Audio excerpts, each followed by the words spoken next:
சோழவந்தான் திரிஜனகை மாரியம்மன் கோவில் வைகாசி பெருந்திருவிழாவின் நிறைவு நாளில் வைகை ஆற்றில் தீர்த்தவாரி உற்சவத்தில் அம்மன் பூவூஞ்சலில் பக்தர்களுக்கு காட்சி.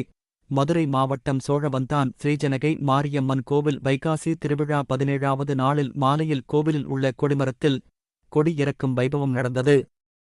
அதனைத் தொடர்ந்து அம்மன் அலங்காரத்தில் 4 ரத வீதி வழியாகச் சென்று வைகை ஆற்றில் தீர்த்தவாரி உற்சவத்தில் அம்மனுக்கு பூ, மஞ்சள், பால், பன்னீர், நெய், தேன் என 18 வகை திரவியம் கொண்டு மஞ்சள் நீராட்டி அபிஷேகம் செய்தனர்.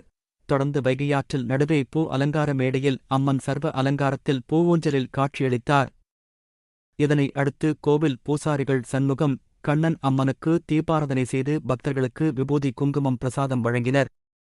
வைகையாற்றில் விடிய விடிய நடைபெற்ற தீர்த்தவாரி உற்சவ விழாவைக் காண சோழவந்தான் அதன் சுற்று வட்டார கிராமங்களில் இருந்து தங்கள் குடும்பத்தினருடன் பல்லாயிரக்கணக்கான பக்தர்கள், பொதுமக்கள் தீர்த்தவாரி உற்சவ விழாவில் பங்கேற்று அம்மனை தரிசனம் செய்து அருள் பெற்றனர்.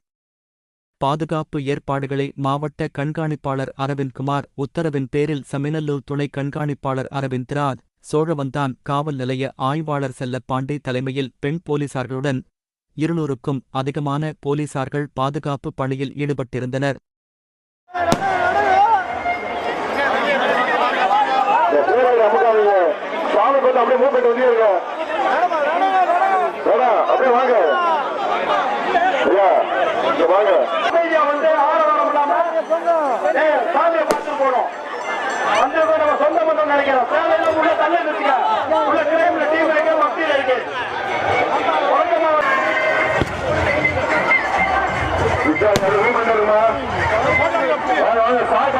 உள்ளூர் செய்திகள் முதல் உலகச் செய்திகள் வரை தெரிந்து கொள்ள மதுரை முரசு சேனலை சப்ஸ்கிரைப் செய்யுங்கள்.